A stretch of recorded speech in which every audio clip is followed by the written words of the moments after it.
Hi everyone. Hi dears. Thank you so much for joining me. Actually, both houses that I'll be talking about today are located on one and the same street. Actually, really not far from each other, like really several houses away. The street is called Furstatska Street. Actually, it's a street from very early 19th century. Um, it's the street where the carriages and different means of transportation available at that time, basically carriages it of one of the army regiments would be just parked there, stored and parked. They had, well, one of the quarters of the army regiment was also not far from the street. And this is one of the, well, it's not the oldest, but definitely this is the old area of St. Petersburg. And now it's a very, I would say, upscale neighborhood. And I mean, every house in this street is quite remarkable. So it used to be a house, a mansion of a merchant. And we will talk about him a bit, just, well, as much as we know about him. Unfortunately, we do not know very much. His name was, well, it was the House of Bargunin family. We will talk about them. But in the Soviet times, after it also housed several institutions, army-related institutions, it was turned, I think, in the 70s or maybe late 60s, it was turned into the civil registry office. In Russia, we do not register marriages in the city hall. We do it in this special institution, so registry office. It's called ZAG in Russian. It's kind of the it's abbreviature, acronym, I would say. And don't even ask me to explain what it stands for. It's very, very boring. I've been able to find some old photographs from the Soviet times. I haven't been able to find anything from the pre-revolutionary times. But to tell the truth, the building really hasn't changed much because we have just seen the blueprint, and well, the building hasn't really changed over the course of all these years. When the house was when the plot of land was purchased, there had already been small house, stone house, but when it was purchased in 1850s and then in 1860s, the construction started and it lasted for a few years. So it was purchased by Konstantin Vargunin. I'll show you his, well, we have at least one portrait. That's him, Konstantin Vargunin. He was a merchant who ran actually the first and the biggest cellulose factory. And they actually, well, the paper making, the paper manufacture in St. Petersburg. And the very first building looked like that in the outskirts of the city.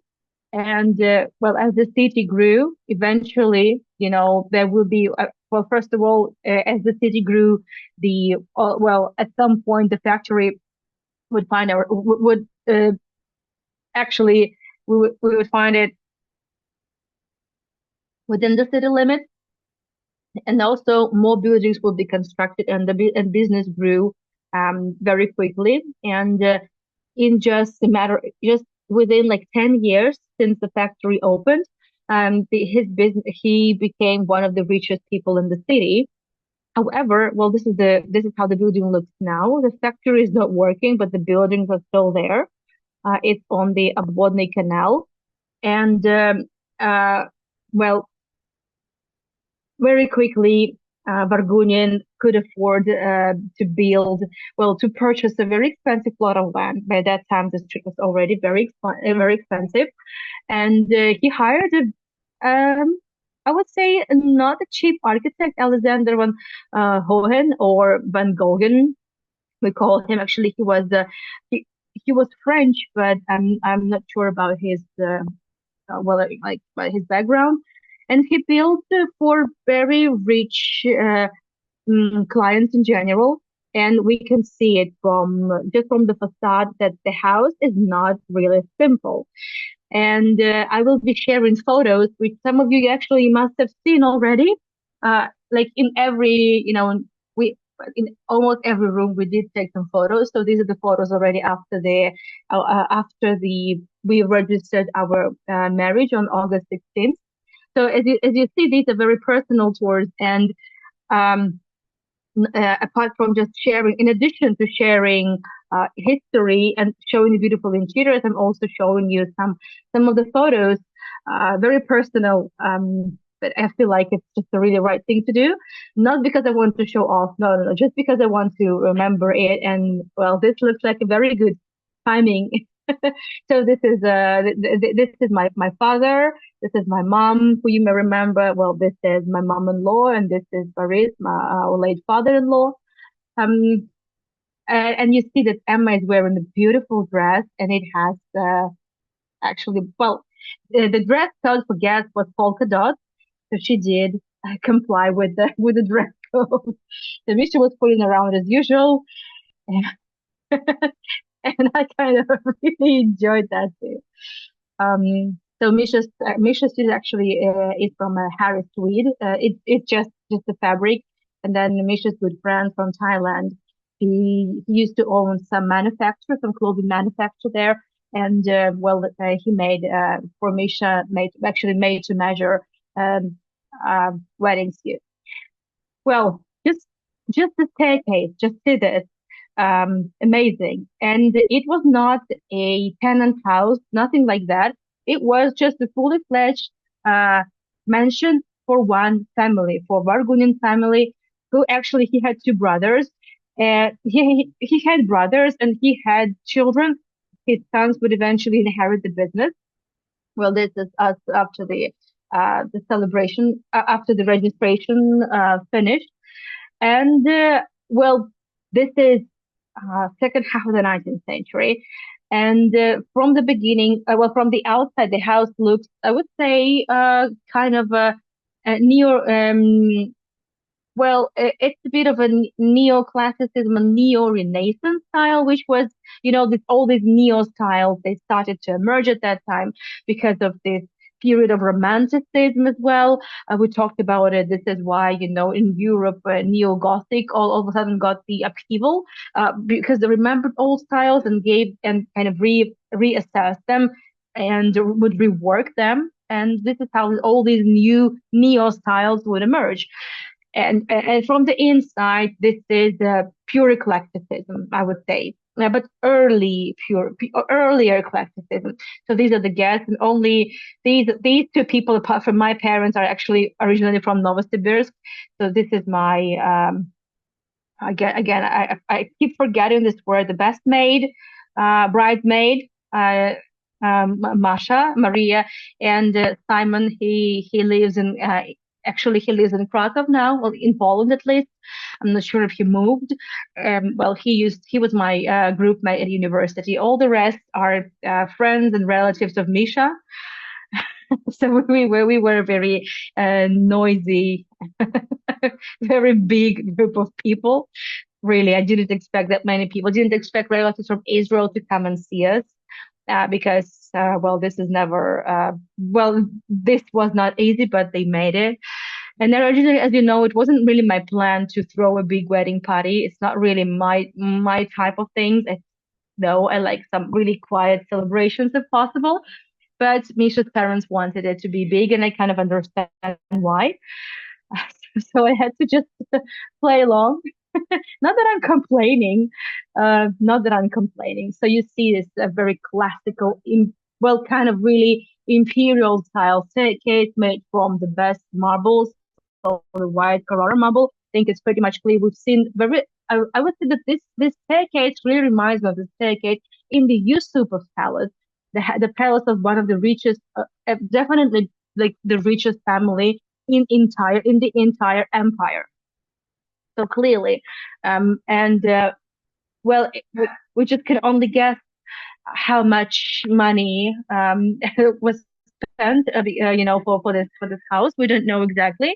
What we know is that he became the first guild merchant very quickly, and which meant that his annual turnover would exceed 1 million rubles. Well, the original furniture.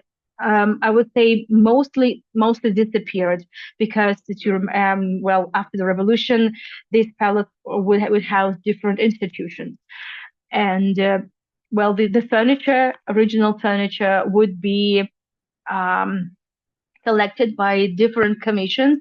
We talked about it last time when we did the tours of Romanov's treasures, that in 1920s there was arranged the big committee with lots of like branches and lots of people involved that would be collecting and registering and listing all the items from former aristocratic mansions, Romanov residences, museums, and well, I would say that most of the furniture in, I would say not secondary, but not royal and like not really opulent aristocratic palaces would be just collected, and most of them would be sold in auctions, or well, in the I would say very difficult years, well, let's say if they were not sold at times of the, well, before the Second World War, then lots of furniture was burned down during the siege because people needed to keep themselves warm.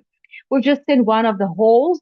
Um, well, it used to be one of the waiting rooms, so we are on the second floor, and just one of the just one of the waiting rooms, drawing rooms of the palace. This is another one. Again, the furniture is not original, and we do not really expect anything from palaces like that, especially because actually, guests come and go, and there are so many people. It, I think there are about at least uh, 25 or 30, ceremonies held on a daily basis. So we just we cannot expect the furniture to be in a pristine condition. So obviously there's no place for original furniture here. These are not museums, so they should not be there. I really love this Scarlet drawing room. We know the name, and we know that this room has always been Scarlet. And so what we see on the ceiling is not the imitation of the wooden ceiling, it's the actual wooden ceiling, which was very expensive. And I would say, closer to the end of the 19th century, it made a lot more sense, and it actually was kind of a trend to imitate wooden ceilings. And yeah, it was cheaper, but actually it wasn't like dirty cheap, actually. So it's like, the same thing that works for artificial marble, because yes, it was definitely cheaper, but it still was art, and it still was quite costly. There were other ways that could be used. Let's say upholstery. It was cheaper than artificial marble even. I mean, you could have chosen a chintz, let's say the one that Alexandra Fedorovna purchased for herself, ordered from England. But in general, I would say that you could still find much cheaper options for sure. Or just, buying some tapestries. It didn't really have to be a gobelin. So there were ways, to save money. So, and you see in this room, in the entire palace in general, well, they didn't really save up on anything. They really, they really played big here. And uh, one of the reasons for such opulence, and yes, so, we were like a bit theatrical here. We were being a bit stupid.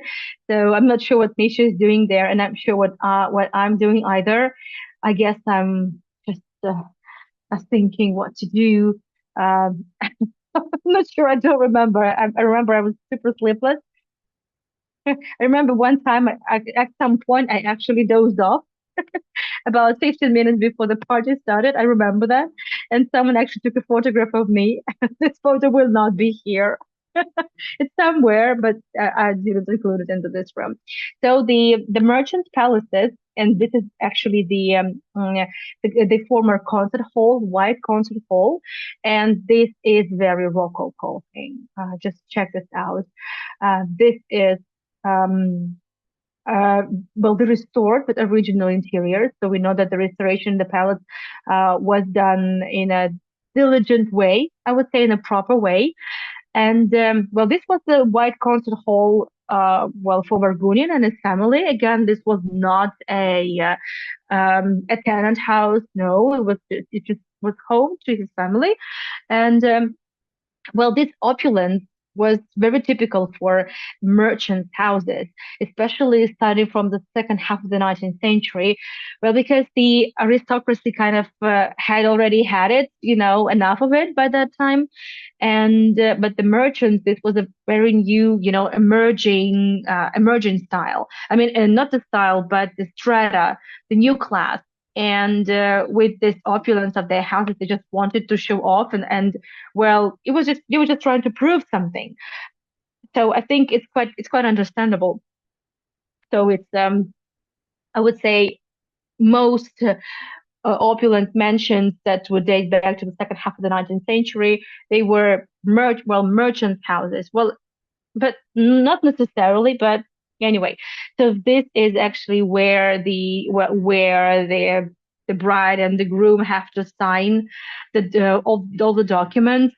And we also did it here, this the the speech that they give in the beginning, like you are now forming a union, and this is a great responsibility, and like all this is just I mean, they're talking about serious things, but you think of it and like it feels so ridiculous. So we really tried hard not to. Really tried hard not to laugh, but it wasn't that easy because well, we were being a bit funny about it. This is true. So this is me putting a ring on Misha's finger. At some point, Misha thought that I was actually just about to change my mind, and I was actually thinking how not to confuse the fingers. My parents' pride, my parents' pride. I mean, it's not like in the in Europe or in the U.S. when it gets to the I would say I would say average celebration, especially let's say in the I would say Christian world, well, modern traditions, there's a priest and, they are given lots of freedom to like really compose the speech. I know I've seen it in the movies and the friends that got married in the States, I know that there is certain freedom, and speeches are very, I would say they are personal, but in this case, it's one and the same. So we kind of knew what they would say. We just tried to make sure they just don't confuse our names with somebody else's, but it was good. And then they played the anthem of St. Petersburg, and it was then everybody would approach us and give us a hug and well just congratulate us on the big achievement. And that was it. Basically, 30 minutes for every family. And well, but just being in this room, I thought to myself, well, at least there's another house that I visited. Why not? This is it actually originally was a like a small musical parlor, a music parlor. There was a concert hall and a kind of a small music drawing room, music parlor in its that's just several names that the room had back then at times of Burgundian, but we don't know about the decorations. We don't know what kind of furniture was here. Really nothing. The piano is new, so you won't find any antique uh, pieces here, other than maybe a mirror. Other than that, no. So these are the 19th century bookshelves in this drawing room, but uh, what the books inside, I think I can't really vouch for it, but I don't expect them to be original. I think it's just an imitation, and I think this is actually where I almost dozed off, but eventually I had some sleep in the Palastov mansion where we had our wedding party. So these are very typical library bookcases, very similar we saw just a few weeks ago in Alexander Palace. And just on Saturday night, I finished with Alexander Palace, and starting from September 5th, I'll, well, I'll be giving tours about the Hermitage, and on September 5th, it's going to be about the residential and gala interiors of the Winter Palace. So we're going to see both. And next time on September 14th, it will talk about the Italian art collection in the Hermitage Museum with Leonardo, Raphael, and the like, Titian, Caravaggio. So yeah, all this stuff. Anyway, uh, so the thing is that we had we had to book our time and day like 6 months in advance. It was minimum, and we were like, it's not like we were in a hurry. Actually, it was like Misha's parents that wanted us to get married, and we thought we had plenty of time, and we were not really in a hurry. But Misha's parents were. I'm not sure why. I guess they were just. I think they had been waiting just for a long time and well, long enough time. So, and by that time, Misha and I had been dating for a bit over 2 years. So eventually, on Saturday morning, in on March 16, I remember it. Misha's mom called us like in the early in the morning. It was like 8 in the morning. It was Saturday, and I freaked out. I thought something happened, and Misha as well. And he was like shaking, you just wake up, at the call, and it's your mom, and it's like we would have thought something bad really happened. So, and and I remember I just heard it, Misha. So, are you gonna get married? Because I'm here, in this Dvorец Бракосочетания, so which is the palace of a registry office. I'm not sure really the Zag's Palace. Okay, let's say Zag is the registry office, so Zag's Palace. And I'm thinking that August 16 at I think 8:30 in the morning would be good. What do you think? Misha said yes. I said yeah, sure, go ahead. And then like that. I don't mean to say that we didn't pay much attention to it. No, we did because then, Misha's mom texted him that we have to go and buy the ring, and we did. We did what his mom told us. Um, you know, uh, I know I might sound a bit cynical, but it's not like that. The house number two has well, Jalil, you will appreciate the name. It's called Dom Malutka or Dom Malutki. Malutka is like a just a little child. It's a very, I would say, it's a kind of a diminutive word, very, I would say, even in a cuddly way, malutka, like a baby, a palace of a baby palace. That's just actually wrong. Okay, palace of a baby, but actually, this is the registry office, where a birth registry office where you are given your birth certificate. I mean, your child is given their birth certificate, but not just you go to a clerk, they put a stamp, give you a paper, and you go back home, but they give it to you in a very solemn surroundings with music, with the anthem of St. Petersburg, and all these high flown speeches that you can really hardly tolerate. But it's a procedure and you have to comply. So this is what this palace is or house is. And this house used to belong to um, not even a merchant actually. He used to belong to uh, Spiridonov family, um, Nikolai Spiridonov. And again, I haven't been able to find photos older than 18, let's say 1850s. And well, actually, in the Soviet times, after the siege of Leningrad, after the Second World War times, there was the stomatological or a dentist uh, university house there. Um, and well, can you just imagine? It wasn't just educational facility, but they actually had the dentist, well, kind of a dentistry polyclinics there. Uh, So even polyclinics in St. Petersburg were, and many of them actually still are in palaces. I mean it, kindergartens, hospitals, polyclinics, um, um, notary offices. Well, many. Um, I'm not sure if I would say, well, morgues are not in the palaces, but some hospitals with old morgues, they still look like palaces. So kind of, yeah. So you kind of think about every step in your life. So yes.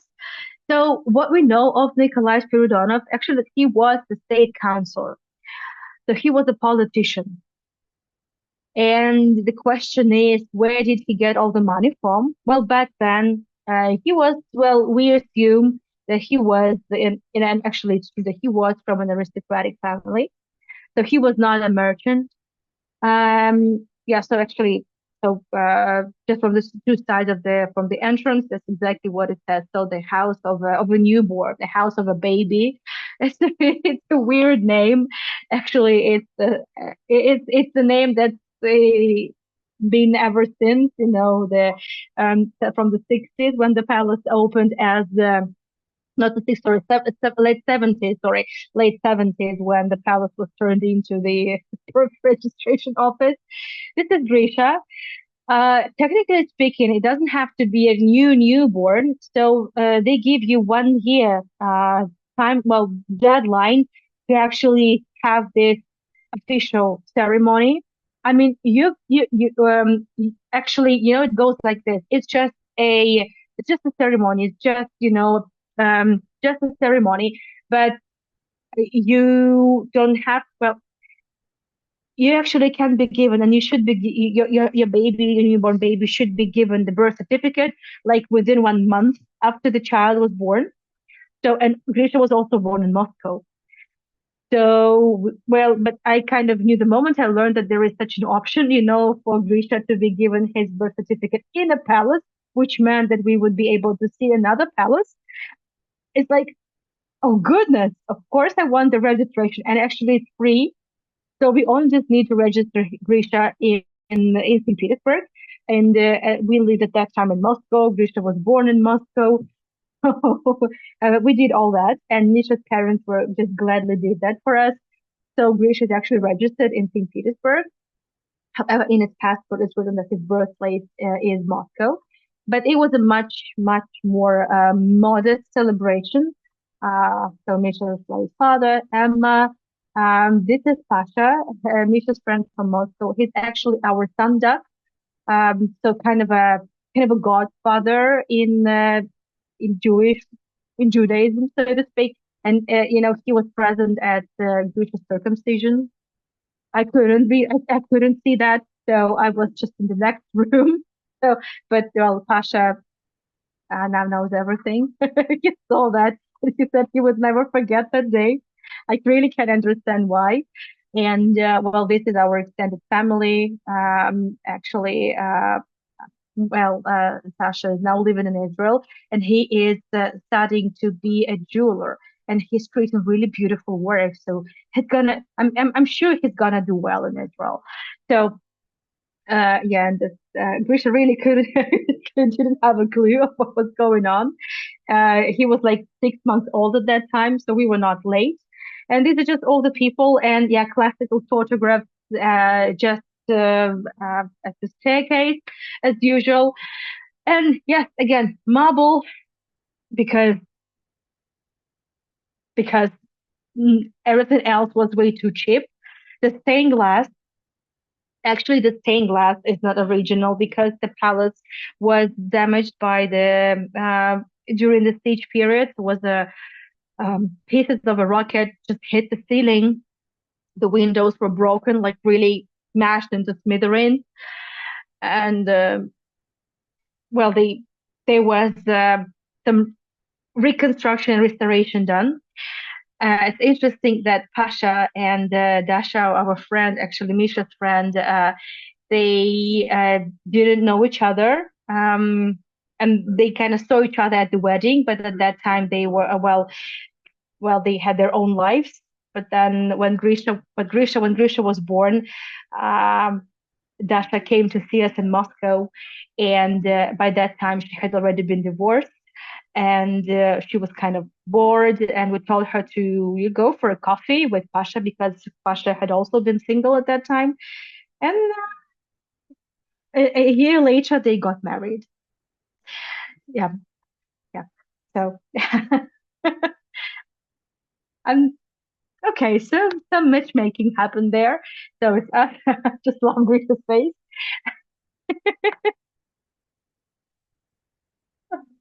I'm so sorry. I'm sorry. Oh, this is actually one of the Madonnas of Leonardo that we'll see on the 14th of September in the Hermitage.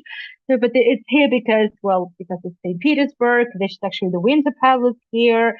I mean, it's all clear, the connection. So it's all different Madonnas breastfeeding the babies, with the babies, like kind of, it makes sense, right? So, because what else, what kind of art as else can be displayed on the walls in the Dvorец Malutka, right?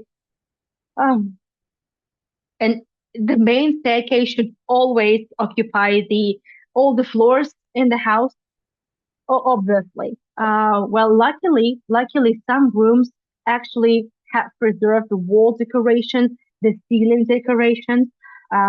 Again, the furniture is not new, but it's stylized for sure to at least some 19th century. I'm not a specialist in furniture, but it looks nice. It looks really good. And I know that when the newborn palace, the newborn registry office was open, actually they opened because the people of St. Petersburg asked for it. And they but it was they didn't want it to be a pompous celebration royal style because it was the Soviet period, but they just wanted a certain celebration.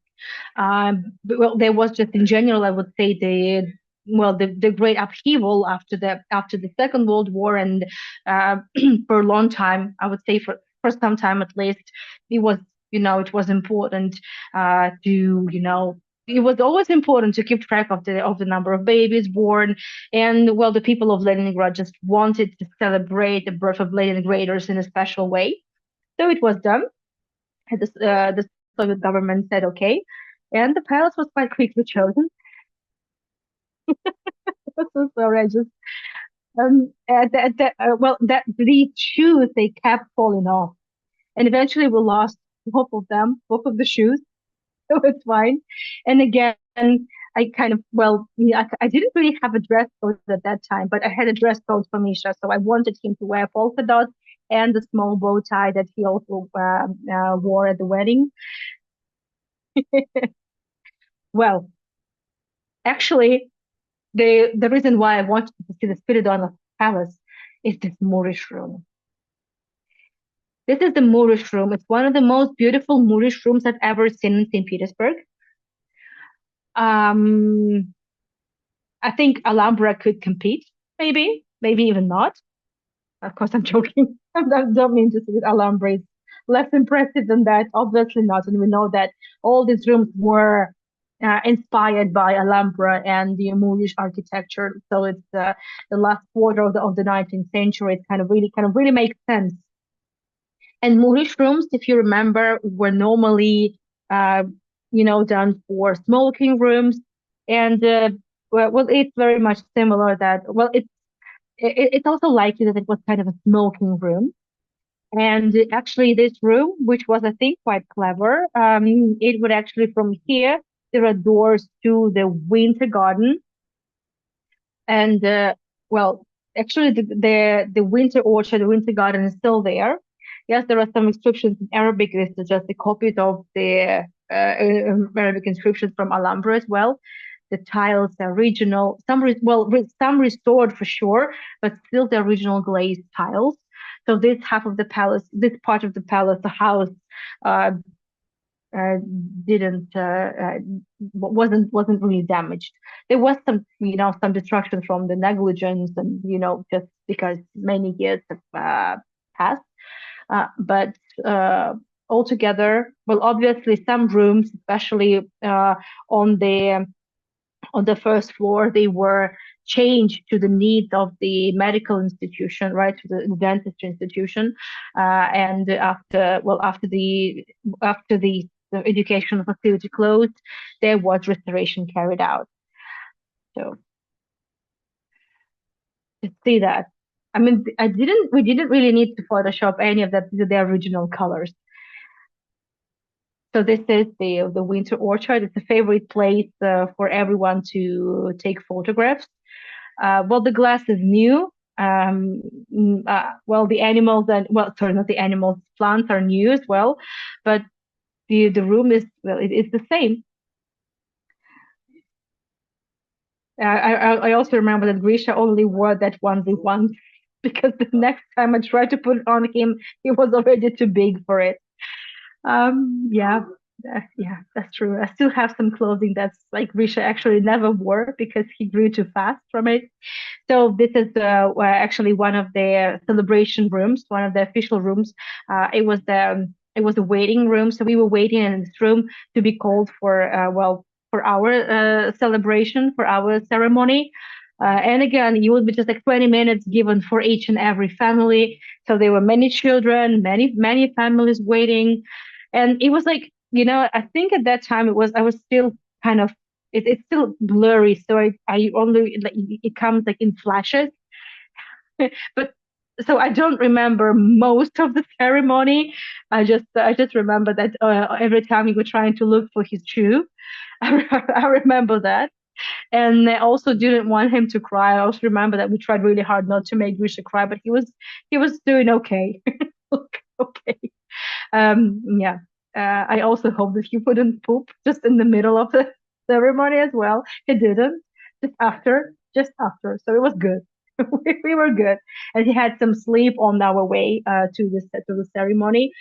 Just see this opulence. Just see this. This is a ceiling, and obviously this is not a 3D. So this is just I would say one of very typical designs to add some more light and air in this room. So this is the artificial marble, and clearly after we have seen the white color marble on the steps, I mean, seeing the artificial marble here doesn't look like something cheap.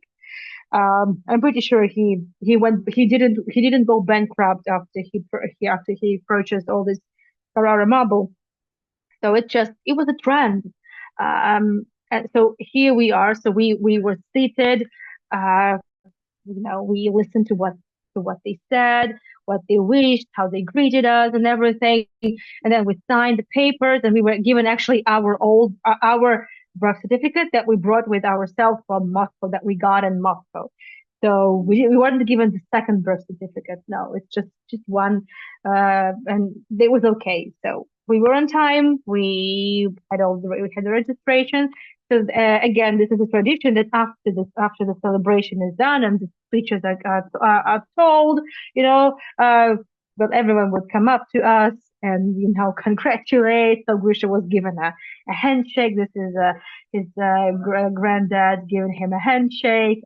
Not like Grisha's not like doesn't seem much interested whatsoever, and well, I just wanted to share with you since I've been spending so much time in different archives with connection with Tbilisi and St. Petersburg and Israel.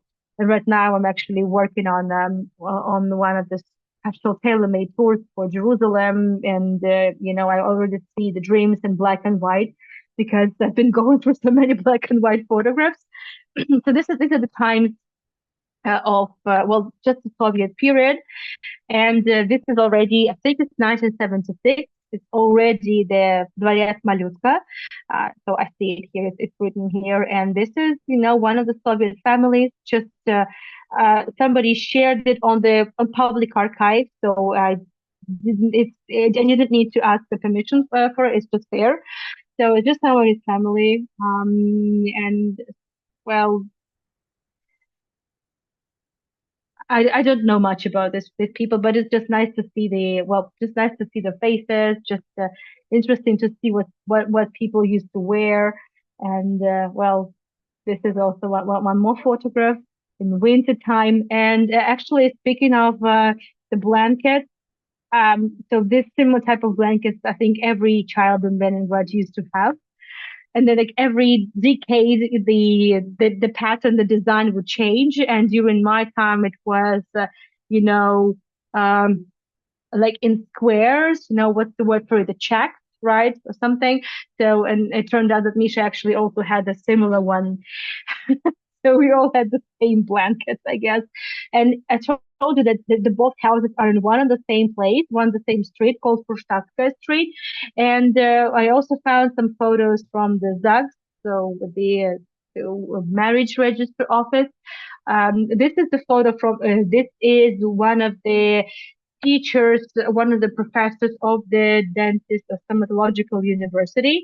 And this is in the courtyard of the Spiridonov house, well, the one we have just visited. And this is, I'm not sure if it's there anymore, but these cupids, the puchis, I'm not sure who they are. They used to be there at least in the 60s. So these are late 60s, I assume. I just like this one. Also, these are the the students of the stomatological university, and there was also polyclinics there. Um, like I would say, probably this is where they had a chance to practice. The students, maybe interns as well. Thank you so much for joining. Thank you for your support. I see some papers coming in, and the coffee. Thank you. Thank you so much. Thank you, Barbara. Thank you, Dolly. Thank you, everyone. Thank you for this get together, and I'll see you tomorrow. Bye bye.